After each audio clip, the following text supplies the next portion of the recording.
من العمرة أمس، فاتصل بي هاتفيا قال: لقيت الأخ فلان في المسجد النبوي له 15 عاما لا يترك صلاة في المسجد النبوي، رأى رؤيا أن النبي دخل عليهم فسأل عن حازم أبو إسماعيل.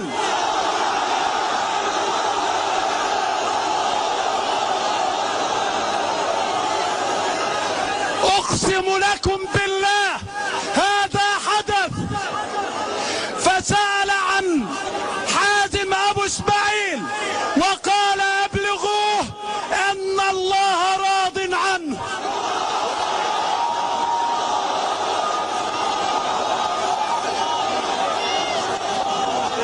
من المؤمنين رجال صدقوا ما عاهدوا الله عليه، فمنهم من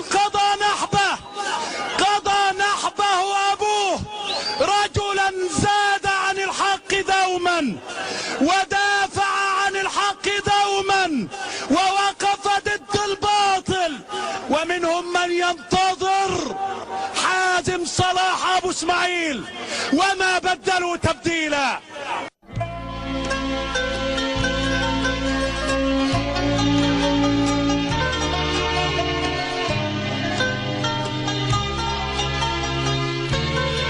يتوحدوا مع بعض ومن بعض ضد الكيان الصهيوني، ضد المخططات الاستعمارية الصهيونية الأمريكية التي هدفها إسقاط كل الأنظمة الوطنية المعارضة لوجود الكيان الصهيوني على التراب الفلسطيني، من أجل وضع أنظمة حليفة ومتآمرة مع الكيان الصهيوني إلى الأبد ومع أمريكا.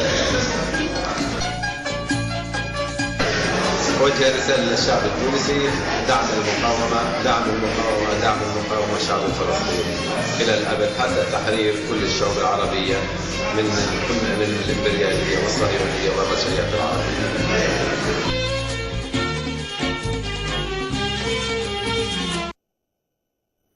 There is no man feared more by international Jewry than Russian Prime Minister Vladimir Putin.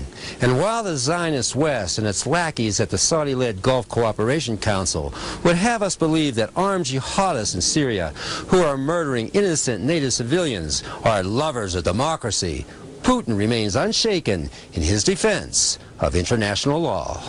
Last November, Putin sent a signal to the Zionist lapdogs by dispatching the Russian patriarch on a religious mission to Syria, where he met with both the Syrian Antiochian patriarch and Syrian President Bashar al-Assad. The message was clear. Putin, who recently announced that in the tradition of the Tsars, his foreign policy will include protecting Orthodox Christians abroad, left no doubt that any attempt to oust Assad, who is protecting all minorities in Syria, will be opposed. Putin outlined his anti-Zionist stand last week when he assembled both Orthodox Christian and moderate Islamic clergy for a clear and certain news release that he will not countenance any foreign military intervention in Syria. At a meeting with the religious leaders, Russian Prime Minister Vladimir Putin spoke against any foreign interference with Syria. We certainly condemn all violence wherever it comes from. You should let people determine their destiny themselves. Now, with 3 Russian warships recently docked in Syria's port of Tartus, Putin's actions speak louder than his words. And I am certain that Talmudic Jew Senator Joseph Lieberman, who was the first senator to call for a no-fly zone over Syria and for arming the Syrian opposition, which in reality is made up of Islamic fundamentalists and foreign mercenaries, has gotten Putin's message. He's going to run the risk of having the world community come in and impose a no-fly zone, and in doing so, we're being consistent with our American values. Oh, for sure, Lieberman. Your American values have already underpinned the massacre of scores of Libyan civilians and the decimation of a once orderly and contented Libyan civilian infrastructure. And now you want to do the same in Syria as well. Now, why is international Jewry and its shill, the United States of Israel, pursuing its habitual violent program of regime change, this time in Syria, in order to install a pro-Zionist government, I mean dictatorship, in Damascus? Because Bashar al-Assad has intensified Syria's policy of resisting Zionist imperialism ever since taking over the reins from his father, Hafez al-Assad, in 2000. That's why.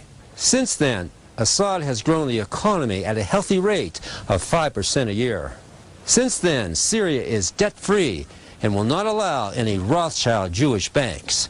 And you'll be hard-pressed to find any McDonald's or Pizza Huts in Syria. It's forbidden territory for internationalist, Zionist-funded corporations. And since then, due to Assad's independent, self-directed economic development, a program shared by all U.S. regime change targets, the Jewish globalist bankers and their corporate pawns are being thwarted from privatizing and politically Judaizing the industries and government of the sovereign nation of Syria. The Jewish-influenced U.S. State Department put forward this very same Jewish bankers' agenda when it stated last month that Syria refuses to join an increasingly interconnected global economy. The Assistant Secretary of State for Near Eastern Affairs, of course a Jew, Jeffrey Feltman, highlighted Jewish finance capital's plan for democracy in Syria. Read the humanitarian bombing of Syrian civilians in his recent testimony before the Zionist-led Senate Committee on Foreign Relations. Bashar al-Assad is destroying Syria and destabilizing the region. An orderly democratic transition that removes Assad from power and restores stability is clearly in the United States' interest. It will support our goals of promoting democracy and human rights. It's the same old lie. The Zionist West is framing the conflict in Syria as one between the lovers of democracy, led by the Free Syrian Army, and a murderous tyrant. So very, very far from the facts on the ground, as Russia and the Syrian government have been contesting all along. This has been verified by the Observer mission recently sent to Syria by the Arab League, which stated in paragraph 75 of its suppressed report, and I quote, "There have been incidents that include the bombing of buildings, trains carrying fuel, vehicles carrying diesel oil, and explosions targeting the police, members of the media, and fuel pipelines. Some of those attacks have been carried out by the Free Syrian Army, and some by other armed opposition groups." Unquote. My friends, this is hard evidence from investigators on the ground who are witnessing against the allegations of their own Zionist puppet masters of the Arab League. Lieberman, you have been shown to be a liar. Your name should be pronounced Lieberman. Bottom line, while the Zionists plan for a greater Israel, extending from Tel Aviv to Tehran, from the Nile to the Euphrates, by fragmenting Israel's bordering nations into competing militias and warlords, Vladimir Putin remains firm and uncompromising. You can hear it all the way from Moscow to Tel Aviv, a clear and resounding "Yet," flaming forth from the righteous lips of Vladimir Putin, the world's foremost and only defender against Zionism's warmongering, world-destroying, ugly designs. There is a real and growing concern about a possible revolt in Saudi Arabia. And that, folks, could be a game changer. The longtime U.S. ally is responsible for over 11% of the world's oil production and a big protector of Western interests in the Middle East. Fox News contributor Charles Krauthammer with this rather scary warning about the potential fallout of a major uprising there. The big one is March 11th. There's a Facebook call in Saudi Arabia for a day of rage all over Saudi Arabia on March 11th. Now, the Saudis have really good intelligence. They are tough, they're ruthless, and they're effective. There isn't a lot of anti-government activity in Saudi Arabia. If, however, for example, in the eastern provinces, which are Shiite, you get major eruptions on March 11th, all hell is breaking loose. Joining me now, John Bolton, former U.S. ambassador to the United Nations. Ambassador, thanks for being here. That's a scary warning, and he's talking about a date that is right around the corner, March 11th. What do you make of it? Well, I think there's reason to be concerned, particularly because of the demonstrations going on in Bahrain, an island just off the Saudi coast, where you have a population that's 70% Shiite, protesting against the rulers, the monarchy that's Sunni.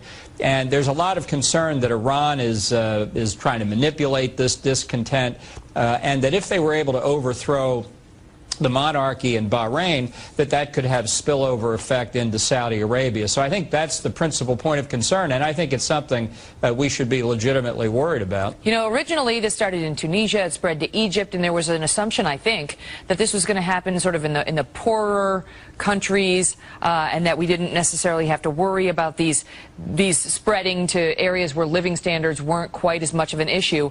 That has proved to be wrong-headed. Well, I don't think fundamentally economics really lies at the bottom of it. I don't believe in this primitive economic determinism of the Marxists. I think actually there are a variety of factors, and I think Saudi Arabia, Bahrain at the moment, really very different from Egypt and Tunisia, and certainly very different from Libya. So that while the unrest may have been promoted by social networking and quick communications, the underlying causes are different. And the consequences could be very different as well. You know, as we look forward to this, look ahead, I should say, to this March 11th date in Saudi Arabia, and Americans get a little nervous, when you see uprisings there in that country. We have to worry because they are such an important U.S. ally. And the question is, if we happen to see in Saudi Arabia something akin to what we saw in Egypt, what would it mean for us? I want to play a quick soundbite from Krauthammer on that and get you to react. Because Saudi Arabia is the prize, it's the treasure. I mean, it's the gold at the end of the rainbow. It's everything for the world economy. And then you have to think of Western intervention if something like that happens. Western intervention? Well, I think we've been concerned about the stability of oil flows out of the Persian Gulf for the last 20 years, and for good reason, because in this case it's not just the Saudis.